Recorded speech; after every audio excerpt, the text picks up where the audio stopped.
20वां अध्याय। ब्रह्मा जी की रची हुई अनेक प्रकार की सृष्टि का वर्णन। शौनक जी कहते हैं, सूत जी, पृथ्वी रूप आधार पाकर स्वयंभू मनु ने आगे होने वाली संतति को उत्पन्न करने के लिए किन किन उपायों का अवलंबन किया। विदुर जी बड़े ही भगवत भक्त और भगवान श्री कृष्ण के अनन्य सुहृद थे। इसीलिए उन्होंने अपने बड़े भाई धृतराष्ट्र को उनके पुत्र दुर्योधन के सहित भगवान श्री कृष्ण का अनादर करने के कारण अपराधी समझकर त्याग दिया था।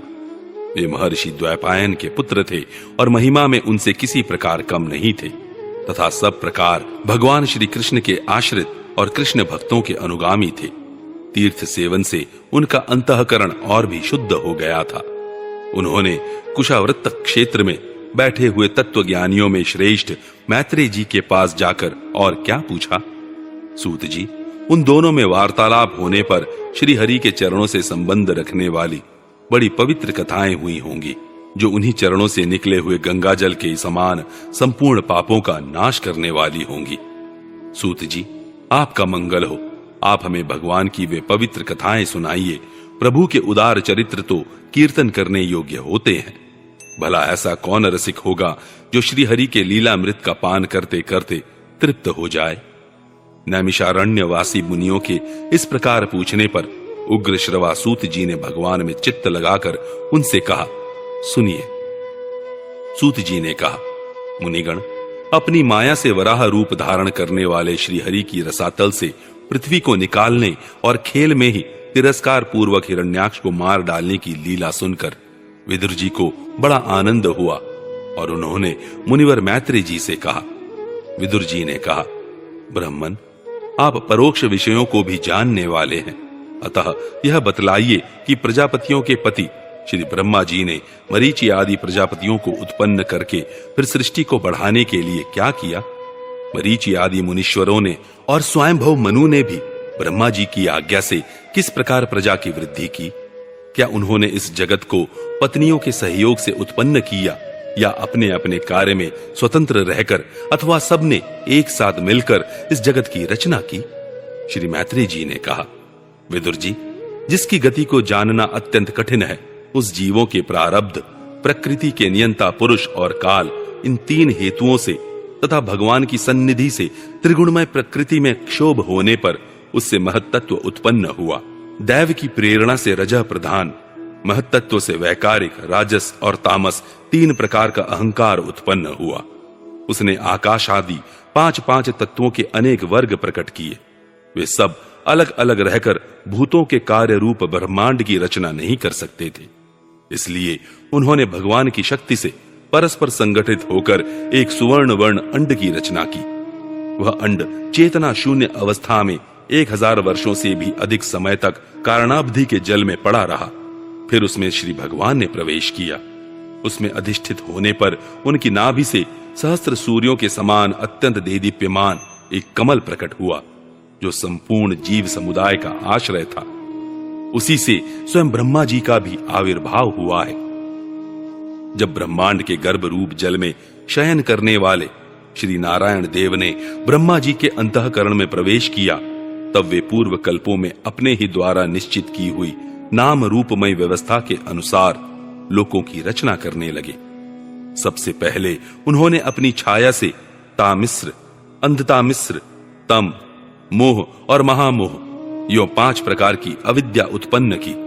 ब्रह्मा जी को अपना वह तमोमय शरीर अच्छा नहीं लगा, अतः उन्होंने उसे त्याग दिया। तब जिससे भूख प्यास की उत्पत्ति होती है, ऐसे रात्रि रूप उस शरीर को उसी से उत्पन्न हुए यक्ष और राक्षसों ने ग्रहण कर लिया।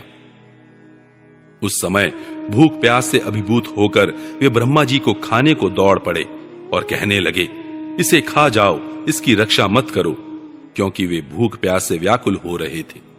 ब्रह्मा जी ने घबराकर उनसे कहा, अरे यक्ष राक्षसों, तुम मेरी संतान हो, इसलिए मुझे भक्षण मत करो, मेरी रक्षा करो। फिर ब्रह्मा जी ने सात्वी की प्रभा से देदीप्यमान होकर मुख्य मुख्य देवताओं की रचना की। उन्होंने क्रीड़ा करते हुए ब्रह्मा जी के त्यागने पर उनका वह दिन रूप प्रकाशमय शरीर ग्रहण कर लिया।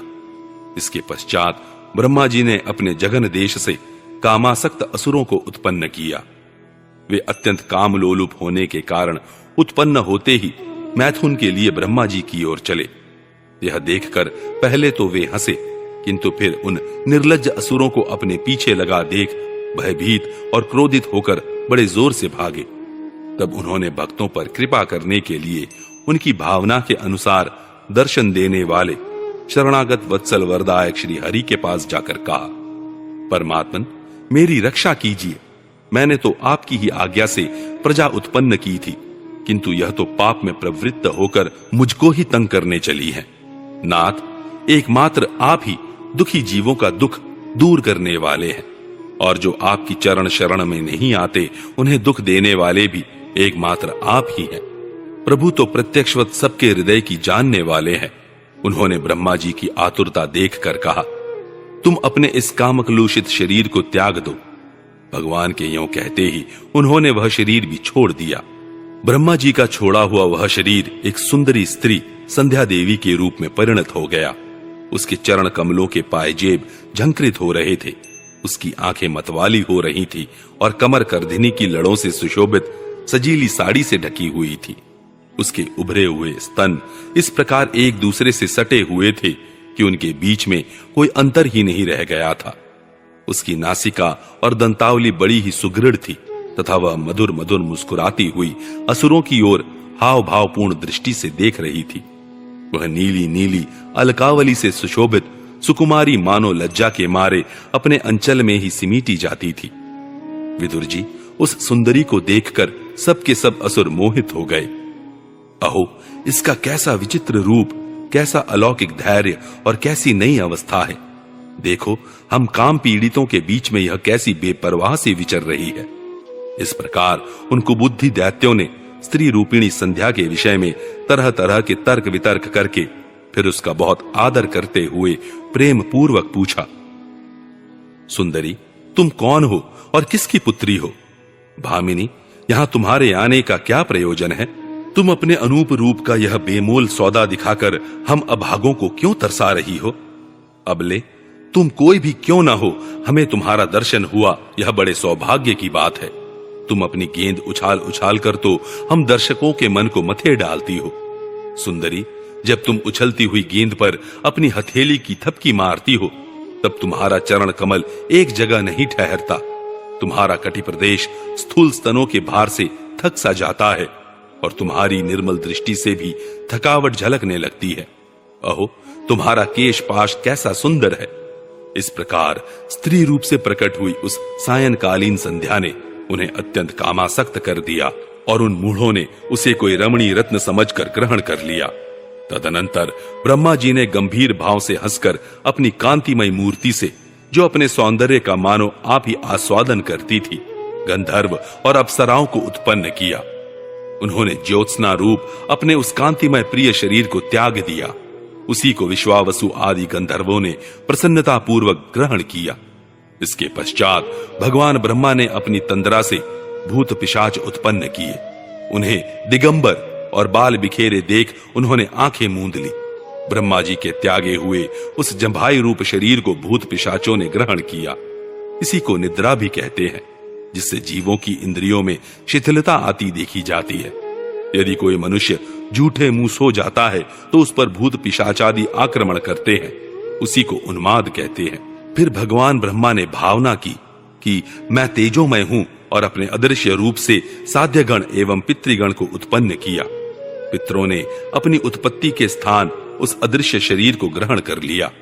इसी को लक्ष्य में रखकर पंडित जन श्राद्धादि के द्वारा पितर और साध्य गणों को क्रमशः कव्य और हव्य अर्पण करते हैं। अपनी तिरोधान शक्ति से ब्रह्मा जी ने सिद्ध और विद्याधरों की सृष्टि की और उन्हें अपना वह अंतर्धान नामक अद्भुत शरीर दिया। एक बार ब्रह्मा जी ने अपना प्रतिबिंब देखा, तब अपने को बहुत सुंदर मानकर उस प्रतिबिंब से किन्नर और किम पुरुष उत्पन्न किए। उन्होंने ब्रह्मा जी के त्याग देने पर उनका वह प्रतिबिंब शरीर ग्रहण किया। इसीलिए ये सब उषः काल में अपनी पत्नियों के साथ मिलकर ब्रह्मा जी के गुण कर्मादि का गान किया करते हैं। एक बार ब्रह्मा जी सृष्टि की वृद्धि न होने के कारण बहुत चिंतित होकर हाथ पैर आदि अवयवों को फैलाकर लेट गए और फिर क्रोधवश उस भोगमय शरीर को त्याग दिया। उससे जो बाल झड़कर गिरे वे अही हुए तथा उसके हाथ पैर सिकोड़कर चलने से क्रूर स्वभाव सर्प और नाग हुए, जिनका शरीर फण रूप से कंधे के पास बहुत फैला होता है। एक बार ब्रह्मा जी ने अपने को कृतकृत्य सा अनुभव किया। उस समय अंत में उन्होंने अपने मन से मनुओं की सृष्टि की। ये सब प्रजा की वृद्धि करने वाले हैं। मनस्वी ब्रह्मा जी ने उनके लिए अपना पुरुषाकार शरीर त्याग दिया। मनुओं को देखकर उनसे पहले उत्पन्न हुए देवता गंधर्वादि ब्रह्मा जी की स्तुति करने लगे। वे बोले, विश्वकर्ता ब्रह्मा जी, आपकी यह सृष्टि बड़ी ही सुंदर है। इसमें अग्निहोत्र आदि सभी कर्म प्रतिष्ठित हैं। इसकी सहायता से हम भी अपना अन्न ग्रहण कर सकेंगे। फिर आदि ऋषि ब्रह्मा जी ने इंद्रिय संयम पूर्वक तप, विद्या, योग और समाधि से संपन्न हो अपनी प्रिय संतान ऋषिगण की रचना की और उनमें से प्रत्येक को अपने समाधि, योग, ऐश्वर्य, तप, विद्या और वैरागमय शरीर का अंश दिया।